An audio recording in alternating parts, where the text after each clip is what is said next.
What's up, everybody, and welcome to another week of Speaker Truth. I can't believe this is going to be my third episode of this. I'm stoked. I'm a little less nervous this week than I was last week.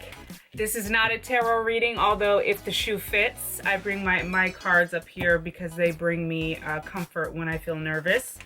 The topic of today is self-love slash, I'm not sure what I'm going to call this, slash being a woman. And what does that mean to be a woman?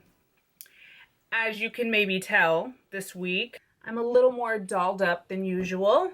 I washed my hair for you guys. You're welcome. And I put on a matte lipstick. I put a little bit of some necklaces on. Let me put my mom's ring on. I have one of my favorite bracelets that one of my girlfriends gave me. It was a gift for having a year sober. I haven't had any alcohol for over a year, so it's very special bracelet for me. So today I wanted to talk about self-love and being a woman and what does that mean. First of all, as I was getting ready for this video, I was contemplating on how was I going to do my hair? Was I going to put any jewelry on? Was I going to put any lipstick on? Was I going to curl my lashes? Was I going to do my eyebrows? And I decided I would put on some necklaces. Isn't a tangled necklace such a metaphor for life? Right? When you get a snag in your necklace, don't you feel the urge to just kind of tug on it and make it come loose? Don't you just want to make it do what you need it to do? I was pulling on it and everything inside my gut was like, girl, you keep pulling, this thing is gonna snap. But I kept pulling, and then finally my common sense took over and was like, okay, stop. Right? You have to surrender. I had to surrender to the necklace, and I had to surrender to the moment. I realized I had to really just stop, and that it was gonna take longer than what I would have liked. So I just thought that was a funny thing, because surrender's been a major theme for me lately. Surrendering, letting go of control. Getting ready for these videos for me can be a little bit annoying in the sense of, I feel like when we're on camera, the need to look beautiful and to have makeup on and to have your hair done is so tremendous, right? There's so many beautiful women, so many different faces to look at, that I almost feel like I sometimes I worry, if I don't do my hair today, if I don't do my makeup, if I don't do these things to alter my appearance, will people click on my video? Right? It's such pressure all the time. So those are some of the things that go through my mind when I'm preparing for these videos, for tarot videos, even for videos for clients. When I do tarot readings, I make videos. I make you a video. Something, as you all know, has been trending. Yeah, I think it's called the Black and White Challenge, right? It was going around, and it's funny, a few women nominated me for it. Nominated me, whatever that means. Selected me, tagged me for it. And I felt like an instant knee-jerk reaction to be kind of critical of the challenge. Now, this is prior to learning the true meaning behind the challenge. So I recently learned, so the Black and White Challenge is this challenge that's going around, that where you tag a friend and your friend is supposed to post a picture of themselves, a black and white photo. And it's supposed to be a woman empowerment, uplifting females and things like that. Prior to learning that it was actually, the background behind it had to do about supporting those who have been murdered, the women in Turkey who've been murdered, that are never recognized. Prior to learning the reason behind the challenge. I had a knee-jerk reaction about the challenge. And I usually do have, it bothered me. It kind of rubbed me the wrong way. And I felt myself being super critical about it, and kind of having this attitude about like, oh God, gag me. Like it was this kind of, I knew I was off. I knew that there was something going on inside me that was deeper than the challenge. Whenever my emotions feel too much one way or too much the other way, I know there's something up. When I start feeling critical, when I start feeling angry or judgmental, I know something's up. So that's always my cue to myself to check in with myself and see what's going on. And I was feeling very critical. I was like, this is stupid. And I was like, some of the things going on in my head were really rude. And by the way, nobody take this personal. This is totally in my head. This is totally my thing. It has nothing to do with so many beautiful photos. But it's me. I have this kind of block about beauty. I have this thing about beauty, and it's really the way that I was raised. Like I said, my mom raised me as a single mom, so she was very independent. And when she died, we went to my aunt, and my aunt was in the military. She's Army Reserves, and so she's a single woman, no kids. So her demeanor was very kind of gruff and rough and tough. And we were raised to kind of, I don't think anything was spoken to us verbally. I just learned by watching her and watching my mom, how independent my mom was. My mom was very fancy and dressy. She wore makeup every day. She wore heels every day. She was very soft and feminine. But my aunt was the total opposite. So growing up, I got the message that like, anytime you look sexy, anytime you put effort into your beauty, it's vain. It's selfish. So I've always, because of that, now I'm not, there's room for growth here. Let me just tell you. Because of that, I kind of grew up with this kind of image of beauty as being natural beauty, right? I went through a phase where I was kind of like high and mighty about it, right? So still very, still not healthy, still not balanced, right? I keep seeing the Tower card. So as soon as I noticed within myself, and it didn't take very long, it took maybe an hour of scrolling, not continuous scrolling, but I check some stuff. I'd see a few pictures. I go off and go do something with my kids, and I would check my phone again. There'd be more. And so after about an hour of this kind of coming back to my phone and starting to realize like, oh shit, this shit is making me resentful. What's going on? Once I realized that, it didn't take me long to figure out that my deep-seated, I wouldn't say hatred, but my deep-seated insecurities about my own beauty, about what beauty means to me, were coming up. And I realized like, oh, this is not about these women at all. This is about how I feel about myself. Now, going into this week, the beginning of the week was kind of rough for me because I am in the phase of my life where I'm trying to really practice learning how to surrender to not knowing the outcome. My biggest struggle in life has been my weight, my body image. And I finally decided, how I discussed on a previous episode, that I was going to stop being so meticulous with my numbers and just kind of surrender to the process. In so doing, I gained like 5 or 6 pounds in like a few days. Just crazy. And so I started off the week feeling very defeated and just very overwhelmed. Like, how am I going to do this?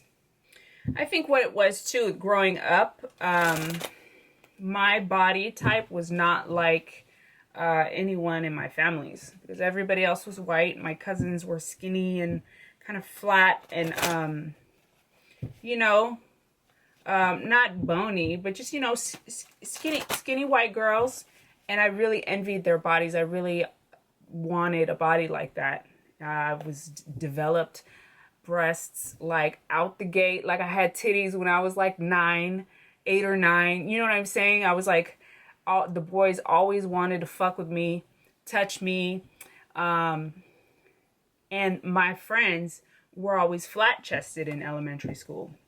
So I very early on, even before my mom died, very early on, I was very self-conscious of my body. And so I think the beauty thing for me is really not just about beauty, because I actually really do love my face. I think that's the only part of my body that comes natural for me, where I'm like, that's a nice face. Girl, you got a nice face. It's more so for me the body stuff. So whenever I see women who are using their body in any way, sexually and not actually, you know what's funny is when women I actually understand the sexual, using your body sexually, more than I do sometimes the modeling, just the pictures of the clothes, which shows kind of how what I've picked up along the way. Like, I have more compassion and empathy for somebody who's in the sex industry than I do for someone who like struggles just from being like a magazine model or something like that. I know that sounds crazy, right? But it's just because of what I've seen. And this is the process of unlearning, of undoing. I've actually seen some extremes. I used to actually work in a strip club. I was a bartender.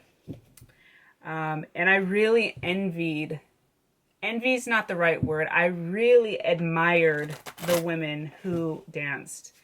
I thought back then, wow, what power and what courage to get up there and be able to exhibit your body.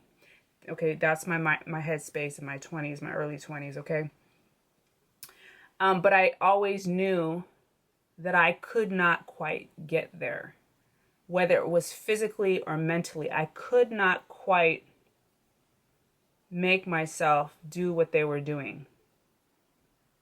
So I had admiration for women in this industry. In that industry too, you see, it's not just dancing. There's a lot of shady, fucked up shit.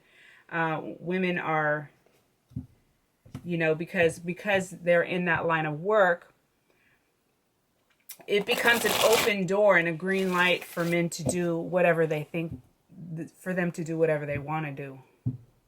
And other women to them as well. I mean, it doesn't really matter. So trying to circle back around, I felt this really kind of like angry resistance to this black and white challenge prior to knowing it was really about the women from Turkey who had gone missing, who have never been heard from since disappearing. So prior to understanding that whole piece, and realizing where my resentment was coming from, it really pushed me into a new phase of this surrender process. It pushed me into a deeper part of my cycle. Whenever we're trying to learn something or trying to heal something, or we're in the process of working on something, it kind of goes like this. I wish I had I do. Okay, here we are. My rolls are going to probably show, and I'm going to hate it, but this is what the fuck ever. Okay, so here I am, and I decide, oh, I want to love myself again. So I want to heal my self-hatred. Look, I can't even write because I'm nervous to write that. Hatred? Whatever. Hatred? Whatever. You guys get it, right? I'm trying to heal my sense of unworthiness. Whenever we're in a cycle of healing, it's like this. Okay? And this is the trigger or the spot where we realize we need healing.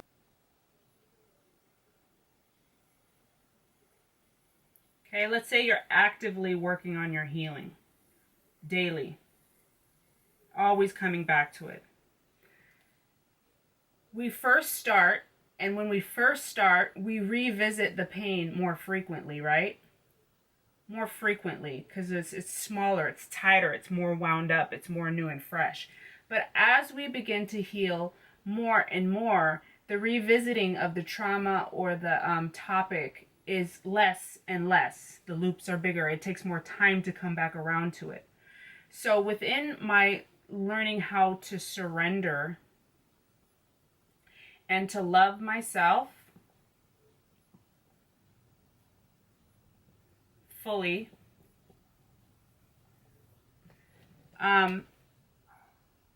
within this process, I keep coming back to it, but on a deeper level and less frequent.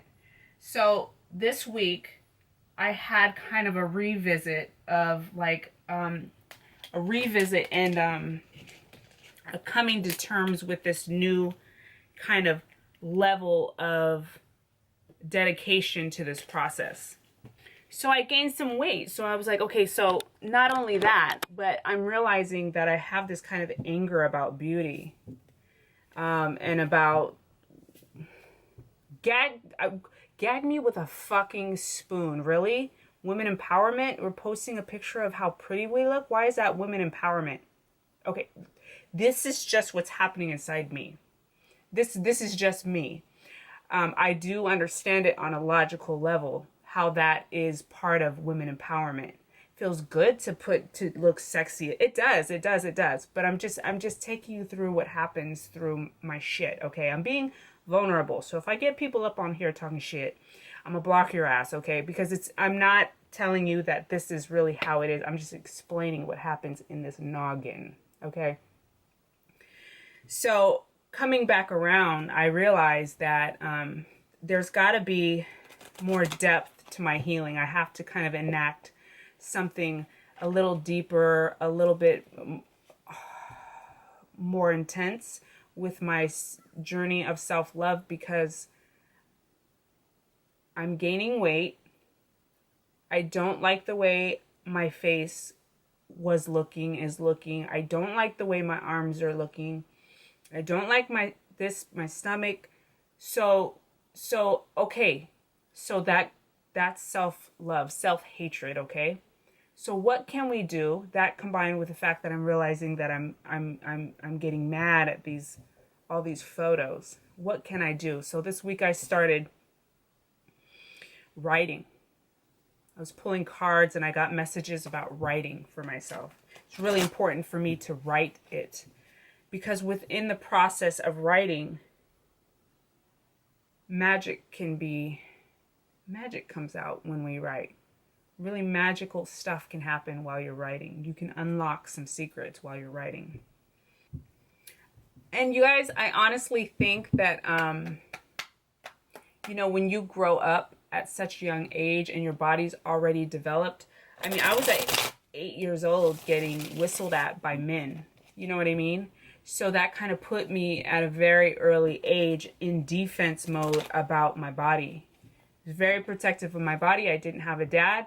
And so it was up to me to make sure that I exuded an energy where it was like, don't fuck with me. Showing cleavage is, for me, it makes me feel very vulnerable and uncomfortable. Even to this day, I rarely do it. Like, this is as much as y'all gonna get. So I had to fend for myself. As many of us do, okay? As I've gotten older, I've begun to really love some of the sides of being a woman. Wearing makeup sometimes and looking sexy sometimes, especially when you're around somebody that really makes you already feel sexy. To amp it up a little bit is even juicier, you know what I'm saying? Feels really good. I actually didn't start wearing makeup until I was like, I don't know. I always wore eyeliner and mascara since I was in middle school. But then as far as wearing like anything on my skin, that's fairly new.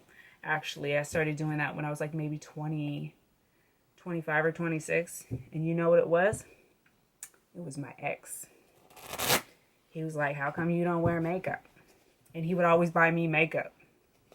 I'd be like, oh, okay, so I guess I'm supposed to start wearing makeup. He'd be like, all my exes always wear makeup every day. And so I started wearing makeup. And so now I'm like in a happy medium place where I'm like, okay, I'm going to wear makeup when I want to wear makeup. I do like getting dolled up sometimes. I do, but it's going to be on my terms, boo. Okay, it's going to be on my terms. I want to love myself. I want to love all of me, not just part of me. I want to be able to get to a place that I want to love all of me, you know? Yes, transformation and alchemy and being in love with yourself. This is soulmate, right? This is soulmate, but it's almost like looking into a mirror. It's self-love. It's like a mirrored image almost. Self-love and learning how to balance opposites and to transition from one thing into another. I think for sure in a past life, I've been a man several times because ever since I was little, it was just kind of uncomfortable. I'm definitely female. I'm definitely attracted to men. I definitely enjoy the perks of being a female. The female body's beautiful. I certainly wouldn't want to have a penis. But in my body, I do feel very masculine. It feels very easy for me to move like a man in some... Does that make sense? Does some of y'all feel foreign in y'all body? Like, I used to envy the girls who would be like out the gate hella girly. I'd be like, how... I wouldn't understand how that felt natural. I just never would understand. I could never understand it. What flew out? Okay. Coming in hot. I hope that you were able to receive me today in the manner that I meant for it to come out, which is just to be raw and vulnerable with you guys and to show the kind of even the side of me that even I'm kind of like, oh shit, that's kind of cringy. Like, oh, that's not really nice. I hope somebody doesn't take that the wrong way. I knew that it was going to be a risk for me to tell you guys how I really feel. But the purpose of this video was to hopefully to pay homage and to pay respect to myself for my process and to congratulate myself for speaking something that really I would rather just hide. I'd really just like you guys to just think that like I'm just really always really nice and spiritual, right? But I think that when we can show each other our flaws, when we can, I'd be like, hey girl, I don't like that shit either, but I know it's me. When we can be raw with each other and take accountability for our weak spots, I think that's beautiful. I'll constantly be in flux. I'll constantly be trying to become feel more sexy in my body, feel more womanly in my body. I'm 36 right now, and honestly, I feel like spiritually I'm like 26. Maybe even a little bit, maybe even like 19. I feel like I'm behind, which is a good thing, which is fine. Hopefully maybe when I'm like 60, I'll be like, va va motherfucking boom. You know what I'm saying? It's a work in progress because I'm still learning to get to know this body. Like, who is she? Who that? Who is she? Okay. So anyway, I love y'all. I hope this made sense. If you feel it so in your soul to if you want to find a way to give thanks and to give gratitude for my time and my energy, all I ask is that you subscribe, you like the video, maybe make a comment, and to share with those that you feel would benefit from it. It's energy for energy. I appreciate you. I love you, and I hope you enjoyed this episode of this rawness for Speak Her Truth, episode 3. Night, y'all. Love you.